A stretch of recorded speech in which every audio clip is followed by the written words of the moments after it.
Husband పేరు సత్యనారాయణ, నా పేరు పద్మావతి. యాక్చువల్లీ భీమవరంలో ఉంటామండి.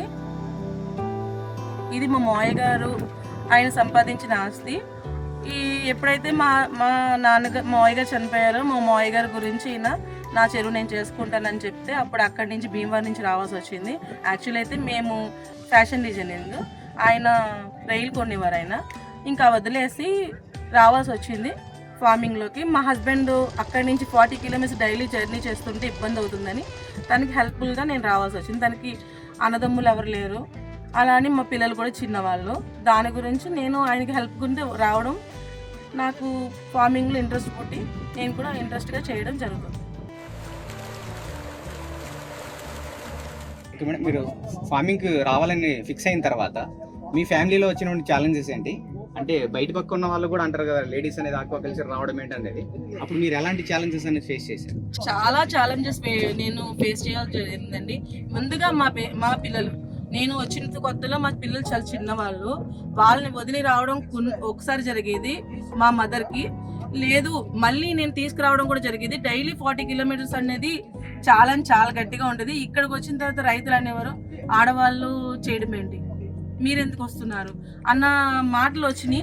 ఏంటంటే మా హస్బెండ్కి నేను హెల్ప్ఫుల్, మా హస్బెండ్కి ఎవరు లేరు, నేను చెయ్యాలి అన్న ఇదిలో నేను ఖచ్చితంగా ఈ నిర్ణయం తీసుకుని పిల్లలు అమ్మ వాళ్ళకి అప్పచెప్పి నేను ఆయనకి సపోర్ట్గా ఉండడం జరిగింది.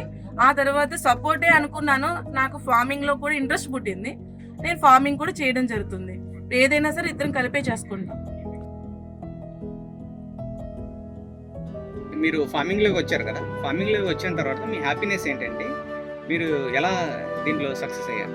నేచర్ని ఎంజాయ్ చేస్తున్నాం, హ్యాపీగా ఉన్నాం. తనకి నీరసం వచ్చినప్పుడల్లా నేను హెల్ప్ చేస్తాను.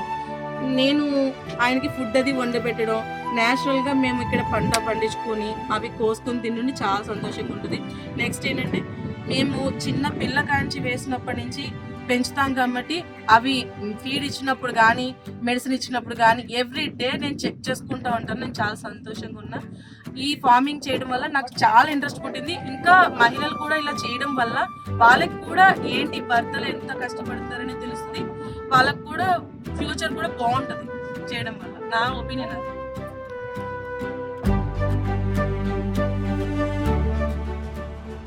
మా జిల్లాలో ఫార్మింగ్, పశ్చిమ గోదావరి జిల్లాలో రైల్ కల్చర్ ఎక్కువ. చాలా మంది రైలే పండిస్తూ ఉంటారు. తను ఒక చెరువు చేస్తే నేను ఇంకో చెరువు చేస్తాను. దానివల్ల నాకు చాలా ఇంట్రెస్ట్గా ఉంటుంది. చాలా సంతోషం ఏంటంటే ఆయన మొక్కలో సంతోషం చూస్తాను. ఒకసారి ట్రై చేయండి, దాంట్లో బెటర్ అనేది మీకు తెలుస్తుంది. బెటర్ హాప్ అనేది అప్పుడు అర్థమవుతుంది.